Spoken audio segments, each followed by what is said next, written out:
सुंदरपुर जंगल में कई दिनों से बहुत तेज बारिश हो रही थी। सभी पक्षी अपने अपने घरों में कैद थे। बारिश की वजह से कोई भी पक्षी बाहर नहीं जा सकता था। उसी जंगल में मोंटू नाम का एक चूहा अपने बेटे पिंटू के साथ रहता था। तेज बारिश की वजह से मोंटू के घर में खाना खत्म हो गया था। बेटा पिंटू, हमारे पास आज तक चले उतना ही खाना बचा हुआ है। अरे क्या पिताजी, आज अनाज खत्म हो जाएगा तो हम लोग कल क्या खाएंगे? हमारा क्या होगा? टेंशन मत लो बेटा, मैं कुछ न कुछ जुगाड़ कर ही लूंगा। ऐसा बोलकर दोनों बाप बेटे बचा हुआ अनाज खाने लगते हैं और थोड़ी देर के बाद आराम से सो जाते हैं। तभी सुबह हो जाती है, लेकिन अभी भी जोरदार बारिश हो रही थी। मोंटू आज बहुत जल्दी जाग जाता है और सोचने लगता है। अरे बारिश तो आज रुकेगी ही नहीं लगता है। मुझे अनाज ढूंढने ऐसे ही बाहर जाना होगा। पिंटू सो रहा है, वो जाग जाए उससे पहले मुझे अनाज ढूंढ के वापस आना पड़ेगा। ऐसा सोचकर मोंटू अनाज ढूंढने घर से बाहर आ जाता है और जंगल की ओर जाने लगता है। खाना ढूंढते ढूंढते वो जंगल में बहुत दूर तक आ जाता है, लेकिन फिर भी बारिश की वजह से उसे कुछ नहीं मिलता है। वहीं दूसरी ओर रानू अपने बच्चों के साथ बैठी हुई थी। माँ, ये बारिश कब तक रुकेगी? हमें बाहर खेलने भी तो जाना है। अरे नहीं नहीं बेटा, अभी तो सोचना भी मत। बाहर बहुत तेज बारिश हो रही है। थोड़े दिनों में ये बारिश रुक जाएगी, फिर तुम आराम से बाहर खेलना, समझे? ऐसा बोल के रानू बाहर देखने आ जाती है। जैसे ही वो बाहर आती है तो देखती है कि एक चूहा बाहर घूम रहा होता है और ऐसा देखकर वो उस चूहे के पास आकर पूछती है, अरे तुम इतनी तेज बारिश में इधर क्या कर रहे हो? अरे मेरे पास अनाज खत्म हो गया है ना। मेरा बेटा और मैं भूख से बेहाल हैं, तो मुझे अनाज ढूंढ के जल्दी से घर वापस जाना होगा। वो घर पर अकेला है ना, इसलिए। ऐसा सुनकर रानू को उस चूहे पर दया आ जाती है। अच्छा, अगर ऐसी बात है तो मैंने ना पहले से ही बारिश के लिए अनाज इकट्ठा करके रखा था। रुको, मैं तुम्हें थोड़े दिन के लिए अनाज दे सकती हूँ। क्या? लेकिन मेरे पास तो तुम्हें देने के लिए कुछ भी नहीं है। मुझे कुछ चाहिए भी नहीं, मैं तो बस तुम्हारी मदद कर रही हूँ। ऐसा बोलकर रानू जल्दी से घर के अंदर आ जाती है और अनाज लेकर वापस मोंटू के पास आ जाती है। ऐसा देखकर मोंटू बहुत खुश हो जाता है। अरे तुम तो कितनी अच्छी हो, तुम्हारा बहुत बहुत धन्यवाद। मैं तुम्हारा ये एहसान कभी नहीं भूलूंगा। अरे इसमें एहसान कैसा, ये तो मेरा फर्ज था। इसके बाद मोंटू अनाज लेकर जल्दी से अपने घर की ओर निकल जाता है। वहीं रानू भी अपने घर की ओर आ जाती है। ऐसे ही 2-3 दिन बीत जाते हैं। बारिश भी रुक जाती है और फिर से जंगल में सभी पशु पक्षी अपने अपने काम में लग जाते हैं।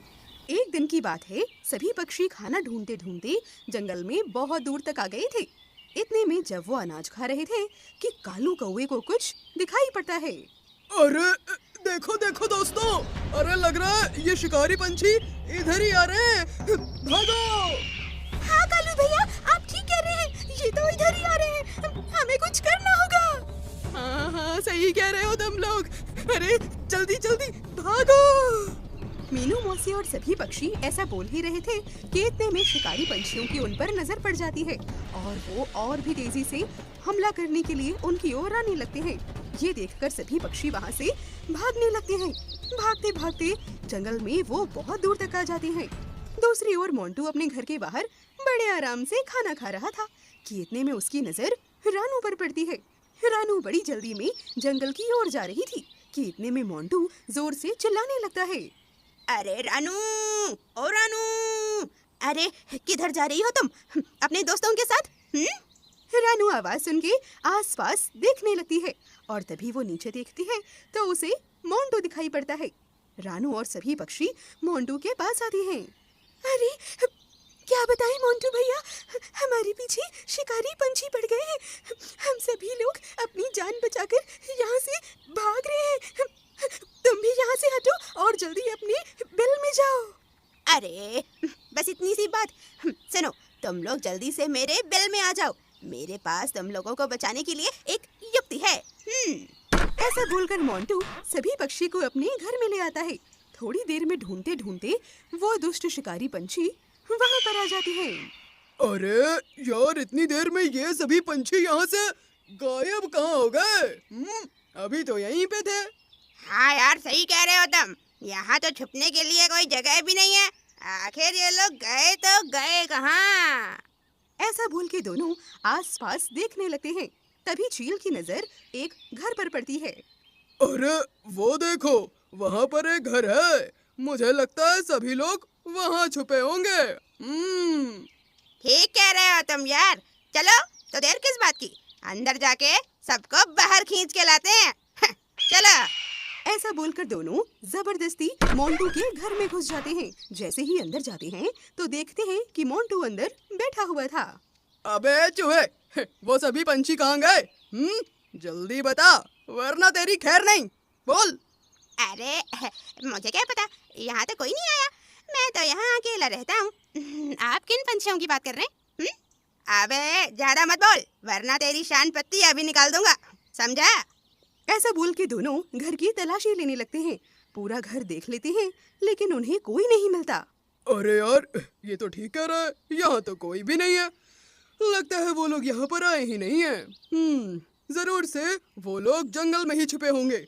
हमें उन्हें ढूंढने वहीं जाना चाहिए। सही कह रहे हो तुम, मुझे भी यही लग रहा है। तो चलो जल्दी यहाँ से चलते हैं, वरना वो हमारे हाथ से निकल जाएंगे। चल बच्चू, अभी के लिए तो हम जा रहे हैं। आज के लिए तो तू बच गया, लेकिन अगर कहीं वो लोग यहाँ मिल जाते तो मार मार कर तेरा कीमा बना डालता मैं, समझा? ऐसा बोलकर दोनों मोंटू के घर से बाहर आ जाते हैं।